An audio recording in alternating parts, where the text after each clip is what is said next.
Wait. మీరు ఎప్పుడైనా చిక్కుడుకాయ ఫ్రైని ఈ ఒక్క పొడి వేసుకొని చేసుకొని తినండి. ఇంకా వేరే ఏవి అవసరం లేకుండా ఈ ఒక్క ఫ్రైతోనే తినేస్తారు. అది ఎలాగంటే దీనికోసం ముందుగా స్టవ్ వెలిగించుకొని స్టవ్ మీద కడాయి పెట్టుకొని కడాయి హీట్ అయిన తర్వాత 2 టేబుల్ స్పూన్ దాకా ఆయిల్ని యాడ్ చేసుకోవాలి. ఈ ఆయిల్ కాస్త హీట్ అయిన తర్వాత 1/2 టేబుల్ స్పూన్ దాకా జీలకర్ర, 1 టేబుల్ స్పూన్ దాకా తాలింపు గింజలు, సన్నగా చాప్ చేసుకున్నటువంటి ఒక పచ్చిమిర్చి, ఒక ఎండుమిర్చి, కరివేపాకు, సన్నగా కట్ చేసుకున్నటువంటి ఒక ఆనియన్ యాడ్ చేసుకోవాలి. ఈ ఆనియన్స్ కాస్త పచ్చివాసన పోయిన తర్వాత మనం నీట్గా వాష్ చేసుకున్నటువంటి చిక్కుడుకాయలను యాడ్ చేసుకోవాలి. ఈ చిక్కుడుకాయలు లేతవైతే బాయిల్ చేసుకోవాల్సిన అవసరం లేదండి, కొంచెం ముదురువైతే బాయిల్ చేసుకోండి. ఈ చిక్కుడుకాయలు కాస్త మగ్గిన తర్వాత టేస్ట్కి సరిపడిన సాల్ట్, 1/2 టేబుల్ స్పూన్ దాకా పసుపు, స్పైసీనెస్కి తగినంత కారం యాడ్ చేసుకోవాలి. వీటితో పాటు పల్లీల పొడిని కూడా యాడ్ చేసుకోవాలి.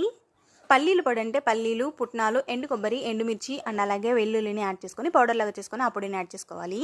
పల్లి పొడిని యాడ్ చేసుకున్న తర్వాత ఒక 5 మినిట్స్ తర్వాత స్టవ్ ఆఫ్ చేసేసుకొని సర్వ్ చేసుకోవడం అంతేనండి. రసంలోకి కానీ పప్పులోకి కానీ అదిరిపోయే సైడ్ డిష్ అండి. డెఫినెట్గా మీరు కూడా ట్రై చేయండి. నచ్చితే సబ్స్క్రైబ్ చేసుకోండి, లైక్ చేయడం మాత్రం మర్చిపోకండి.